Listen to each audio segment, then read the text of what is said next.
What would make you happy from the New York Times? Oh, if they'd fold. Well, with regard to this review, when you say it's actionable.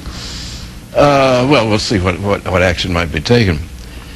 I'll tell you one thing. If I wrote a letter to the New York Times correcting all of the distortions and just lies that he has written, they wouldn't publish it. They never publish letters that criticize them. They just get lost. Renata Adler did a book about the New Yorker in which she mentions, rather unpleasantly, the editor of this book section.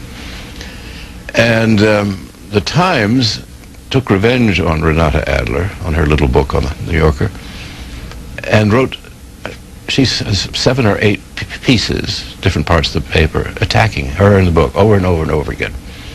She wrote 2 letters to the Times trying to correct them. They wouldn't publish them. So she went to Harper's Magazine and did her entire attack on the New York Times and what it had tried to do to silence her. This is a bad newspaper. Virgin Islands, thanks for waiting. You're on the air now. Mr. Vidal, can you comment on the influence of Freemasonry on the American government and the possibility that American imperialism might very well be an extension of British imperialism? I don't know much about Freemasonry. My grandfather Vidal was a 33rd degree Mason, but I never knew what that meant. I don't know. It's a secret society, allegedly. It certainly had great power in England. The Prince of Wales was almost always automatically the nominal head of the Freemasons. And we've had many important Americans have been Freemasons, but I would think if there was a smoking gun, somebody would have noticed it by now. I haven't. Gore Vidal is spending 3 hours with us on our in-depth program this afternoon. We have about 25 minutes left in that conversation. Next call's from Sacramento. Caller, you obviously have your TV set turned up too loudly. Why don't you turn it down and then go ahead? Well, I don't think we're going to work with that call. Let's move on, if we can, please, to our next call from St. Louis. Hello, Mr. Vidal. Hello. I want to thank you so much for your book on Lincoln. The first biography I ever read was in first grade was about him, and I then read everything I could about him. And when I read your book, it made him into flesh for me, and it was just an absolute wonderful experience. My question for you, you very much disappointed me when you said, well, I'd like to write about the Mexican War, but I don't have that time to research any longer. Who can you recommend these days as, let's say, someone who's going to take on your mantle to write these historical novels that do indeed put flesh and breath into a magnificent history that's so much better than any story could ever be? Can you recommend anybody that I can be looking forward to reading their books, since you are disappointing me so much by saying that you're not going to write another? Well, I don't read much historical fiction because I have to read so much history.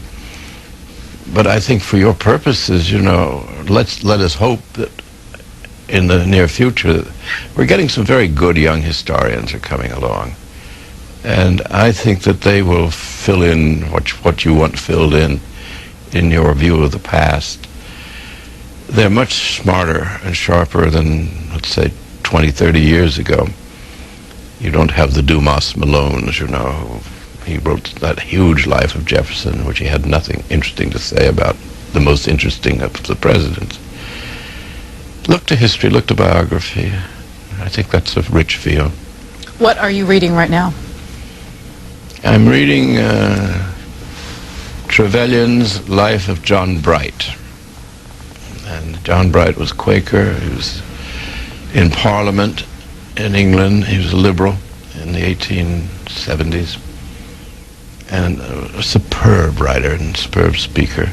And a great influence on my grandfather. Can you think of this boy from Mississippi who goes out to Indian Territory and invents a state called Oklahoma and spends his time reading, through a surrogate, John Bright and all of these English radicals. That's what I'm reading. San Jose. Yes, Mr. Vidal. I'm one of these late readers. I always read books about 6 years after they've been published, and I'm enjoying Empire. I'm particularly enjoying your description of Theodore Roosevelt with his clicking teeth. I guess my question has to do with the American aristocracy. Every time I mention it, I'm told that I'm engaging in class warfare. My daughter is applying for college, and she has a 3.8 GPA, a very high SAT, and she was basically advised that her chances of getting into Yale were nil. Yet George Bush, with a C average in high school, gets into Yale with mediocre grades at Yale by his own admission, gets into Harvard Business School. For the rest of his career, he's basically protected by corporate interests who continue to fund his campaign. And I guess my question is one that never seems to be discussed, is what is the state of the American aristocracy? And if there's time, how does it differ with the British aristocracy? Having lived in Britain, do you agree with me, my having lived in Britain, do you agree with me that at least the British aristocracy has a redeeming quality, that everybody admits it's there, and that by right they get accepted to Eton and not by supposed merit? Thank you. Well, we certainly have a very durable aristocracy. There's enough meritocracy that people join the aristocracy, both here and in England. England is always taking in new people to have new blood. But the heart of an aristocracy are the schools.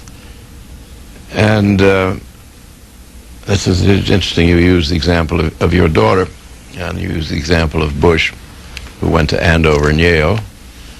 And I went to Exeter and would have gone to Harvard had I not chosen the Army instead. The schools are what control the opinion of the children of the rich and or powerful. I had a stepbrother who was going to inherit a lot of money, and he was sent to Groton. That's where Groton, St. Mark's, and so on, those schools are invented for those who will be rich, to make them into, not only into gentlemen and scholars, but to inculcate certain values. Opinion, I come back to David Hume, this is how opinion is formed in the ruling class. They know, if you're sent to Groton, what they're going to get in the way of moral and political training, what their view of the world will be. I belong to the ruling class. I'm his stepbrother, but I'm not going to inherit any money. So I'm sent to Exeter, which is for the bright boys of the ruling class, who will eventually work for the rich boys, and we will become judges, senators, editors of the New York Times. Many fields are open to us, bankers. But we are the sort of apparatchiks, and not properly speaking, except by birth, a member of the ultimate class. Well, that's how it's done, and that's how they continue it.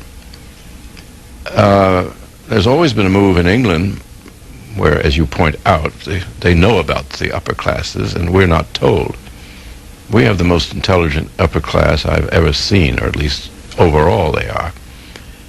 Nobody knows they're there. They own the newspapers. The newspapers aren't going to give the game away. Who really owns what? Who really controls what? Who controls opinion? And to be there and never be named, I mean, people like Spengler and so on have done marvelous works, but nothing really gets through to the people at large. And so they go on and on.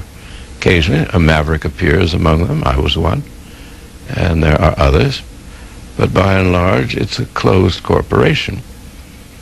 There's a very good guy, if you want to read more about this, called G. William Domhoff, D-O-M-H-O-F-F. He teaches at Santa Cruz, or used to, University of California. Who Rules America? He's written 3 or 4 of those books. What he does, he goes through corporations and he gets lists of directors. Then he goes through the social registers and finds their names. And then he starts finding what clubs they belong to, where they went on to college. And he begins to construct, you begin to know all their names. They become sort of friends that you don't have. And would we likely find them on the lists of invitees to this and previous White Houses? Of course. Some more than others, you know. I mean, now with the cost of television so high, a somewhat cruder sort of millionaires coming to the White House. I don't think you'll see many Mellons going there or Rockefellers, but you will see movie moguls. Next is Ogunquit, Maine. Are you there? An operator in the line interrupt him. Hello? Yes, go ahead, please. Peter Lucas, will you clear the line? Hello? Caller, go ahead, please. Yes, very interesting program. Thank you very much for taking my call.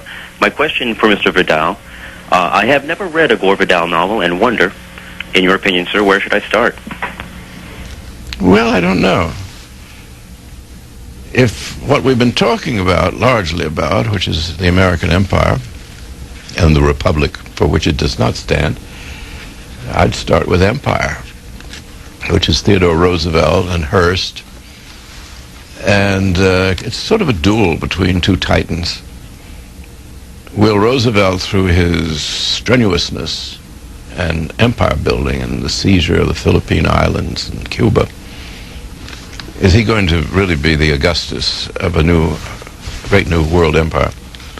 Or is William Randolph Hearst, who controls opinion and who can make him or break him, or so he thinks, be the titular deity of the empire? And it's a duel between these two great figures throughout the book. And it's kind of funny, too. Have you a favorite among all of these? No, I don't. Big Is it favorites. like choosing among your children? Yes. Next call is from Costa Mesa, California. Hi, good afternoon to the both of you. Thank you.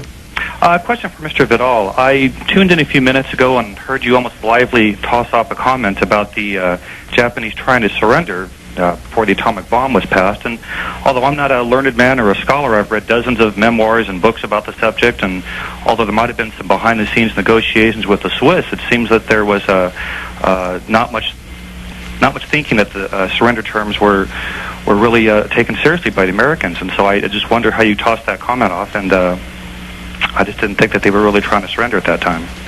Well, you're not supposed to think they were trying to surrender. It is the will of the American government and the school teachers who follow the lead of the government, largely because they have to, because of the huge allocations for research and development that universities get, which affects the humanities, that is, the history departments as well. Anticipating such a question as yours, I will give you a little reading list.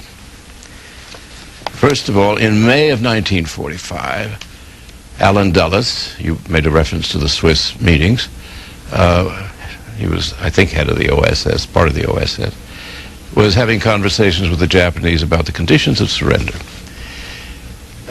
We had said unconditional surrender, but basically we were probably willing to adjust it.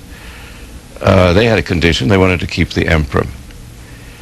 So I would propose that you read, let me see here, The Decision to Use the A-Bomb by Edwin Fogelman, F-O-G-E-L-M-A-N. It's very thorough. And also Unconditional Surrender by John D. Chappell, C-H-A-P-P-E-L-L. This is one of the most thorough studies of what preceded the dropping of the bomb. By the 28th of May, the president had been assured that the Japanese were defeated. Admiral Nimitz said, "We don't need to invade, and we certainly don't need to use nuclear weapons. They will surrender in the course of the summer." Now that's Nimitz, who was the admiral of the fleet in the Pacific at the time. Stimson, the Secretary of War under Roosevelt, had been Secretary of State under Herbert Hoover. And Stimson asked by committee, was he surprised when the Japanese attacked Pearl Harbor?